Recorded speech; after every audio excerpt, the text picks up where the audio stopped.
তাকে মূর্খ বলেছে, এগুলো কিন্তু ভোলেনাথ বললেন না। কোন জামাই যদি শ্বশুর বাড়িতে অপমানিত হন, শ্বশুর বাড়ি হয়তো শ্বশুর খুব বড় অফিসার, আর সেই অফিসার শ্বশুর জামাইকে অনেক অনেক ছোট বড় কথা বলেছে, জামাই যদি শ্বশুর মশাইকে কিছু নাও বলতে পারে, সেই রাগটা বাড়িতে এসে কাকে দেখাবে মা? হ্যাঁ, হাসছেন মানে বুঝতে পেরে গেছি।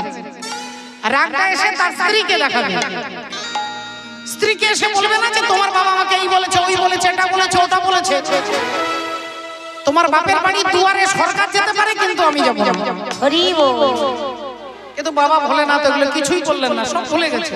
বলেন তোমার বাবা আমাকে বাদ দিয়ে দিয়েছে, তাই তোমাকেও বাদ দিয়ে দিয়েছে, তুমি যেও না সতী। সতী বললেন শুনুন স্বামী, আমার বাবা আমাকে কোনোদিন ভুলে যেতে পারে না। আমার বাবা ঝামেলাই হয়